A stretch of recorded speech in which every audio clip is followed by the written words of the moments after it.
నమస్తే వింజా వంటలకు స్వాగతం అండి. ఈవేళ చికెన్ గ్రేవీ కర్రీ ఎలా తయారు చేయాలో చూపిస్తాను. దీని గురించి చికెన్ ముందుగా మ్యారినేట్ చేసుకుందాం. ముందుగా సాల్ట్, కొంచెం పసుపు, 3 స్పూన్లు కారం అండి, 2 స్పూన్స్ అల్లం వెల్లిపాయ పేస్ట్, 2 స్పూన్లు పెరుగండి,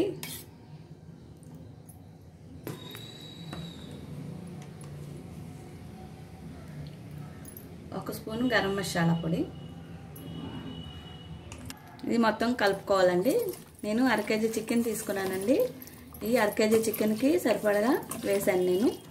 మీరు ఇంకా ఎక్కువ తీసుకుంటే కొంచెం పెంచుకోవచ్చండి ఇంగ్రీడియంట్స్. దీన్ని 1 గంట సేపు పక్కన పెట్టుకుందామండి. ఫ్రిడ్జ్లో అయినా పెట్టుకోవచ్చు, ఇలా బయట అయినా పెట్టుకోవచ్చు అండి. మూత పెట్టుకొని పక్కన పెట్టుకుందాం. ఇప్పుడు స్టవ్ ఆన్ చేసుకొని పాన్ పెట్టుకొని ఆయిల్ పోసుకోవాలండి. 2 టేబుల్ స్పూన్ వరకు వేసుకోవాలి. వేడెక్కిందండి. పచ్చిమిర్చి,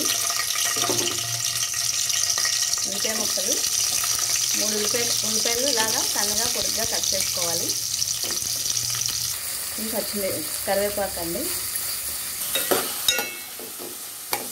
ఉల్లిపాయలని బాగా మగ్గనివ్వాలండి. రెండు బాగా మగ్గిపోయాయి కదా ఉల్లిపాయలు. ఇప్పుడు మనం మ్యారినేట్ చేసుకున్న చికెన్ని ఇందులో వేసుకుందాం.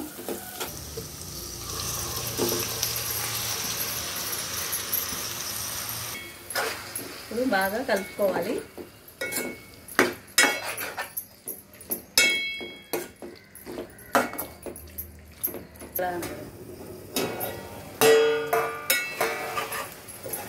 చూసారా, చికెన్ నుంచి వాటర్ బాగా బయటకు వచ్చింది కదండి. టమాటా తీసుకొని ఇలా చిన్న ముక్కలుగా తీసుకొని పోసుకొని ఇందులో వేసుకోవాలి.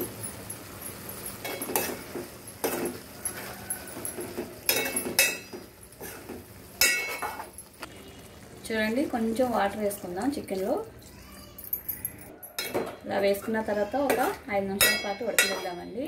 నేను మ్యారినేట్ చేసినప్పుడే మొత్తం అంతా కూడా సరిపడగా సాల్ట్, కారం, మసాలా పొడి అన్నీ వేసుకున్నాం కదా.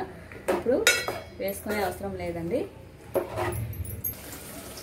చూడండి, ఇప్పుడు ఫ్రెష్గా తీసుకున్న కొబ్బరి పాలను వేసుకుందామండి.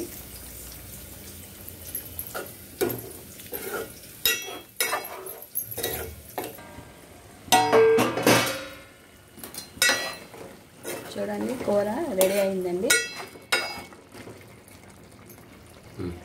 ఇప్పుడు కొత్తిమీర కట్ చేసుకుని వేసుకోవాలి.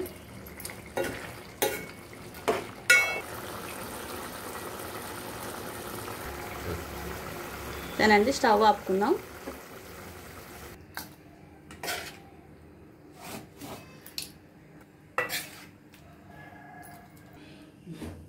అంతేనండి, ఎంతో టేస్టీగా ఉండే కొబ్బరిపాలు చికెన్ గ్రేవీ కర్రీ రెడీ అయిందండి.